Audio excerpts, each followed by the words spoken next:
কুষ্টিয়া ইসলামী বিশ্ববিদ্যালয়ের শিক্ষিকা আসমা সাদিয়া রুনার মরদেহ নিতে হাসপাতাল মর্গে ভিড় করছেন স্বজনেরা। এ বিষয়ে বিস্তারিত জানাতে মর্গের সামনে থেকে যুক্ত হচ্ছেন প্রতিনিধি শরীফুল ইসলাম। শরীফুল, সেখানকার কি অবস্থা আপনার কাছ থেকে জানতে চাই, এছাড়াও আর নতুন কোনো তথ্য আপনার কাছে আছে কিনা?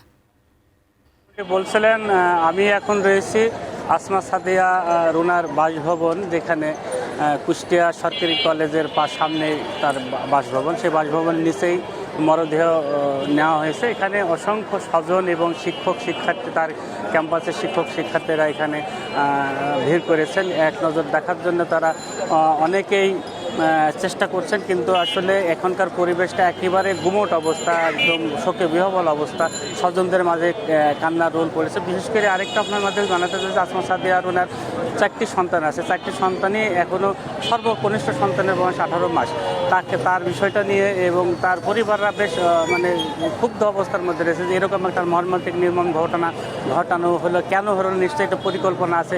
একদিনে হঠাৎ ক্ষুব্ধ হয়ে যে তাকে এরকম হত্যাকাণ্ড ঘটানো এমনটি না। এর পিছনে হয়তো কোনো নেপথ্য কোনো কারণ থাকতে পারে কিনা, সেটা উদ্ঘাটন করে, তার বিষয়টা উদ্ঘাটন করে আইনের আওতা আনা সহ শাস্তির দৃষ্টান্তমূলক শাস্তির নেপথ্যে যারা আছে তাদেরকেও নিয়ে আসার দাবি জানিয়েছেন।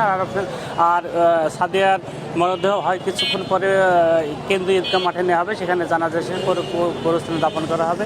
আর আপনার মাধ্যমে আরেকটু জানা, গত রাত্রে আসমা সাদিয়া সুলতানের রুনার স্বামী 4 জনকে অভিযুক্ত করে, ফজলুর আহমদকে প্রধান অভিযুক্ত করে ইবি থানায় অভিযোগ দিয়েছেন। এখনও সেটা মামলা এন্ট্রি হয়নি, হয়তো মামলা হলে পরবর্তীতে আরও বিস্তারিত জানাতে পারবো। আমি রয়েছি যেখানে তার সাদিয়ার রুনার স্বজন নানা সম্পর্কে, তার সাথে কথা বলবো, তার কাছে জানতে চাবো আসলে আপনারা কীভাবে দেখছেন বিষয়টা। রুনা আমার নাতি হয় সম্পর্কে, উনি খুব ভালো মেয়ে ছিল। আপনারা কি চাচ্ছেন যে রুনাকে যে হত্যা করছে তার দৃষ্টান্তমূলক শাস্তি চাচ্ছে।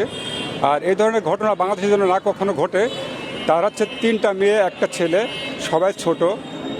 খুব খারাপ লাগছে যে এই ধরনের একটা ঘটনা ঘটছে, যে এরকম ঘটনা যাতে বাংলাদেশে আর কখনো না ঘটে।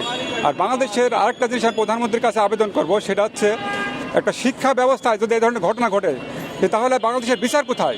আর আরেকটা চাচ্ছি, সেটা হচ্ছে যে ইউনিভার্সিটিতে এরকম ঘটনা ভবিষ্যতে আর কখনো যেন না ঘটে, আর আইন প্রণয়ন ব্যবস্থা যাতে আরও উন্নত হয়।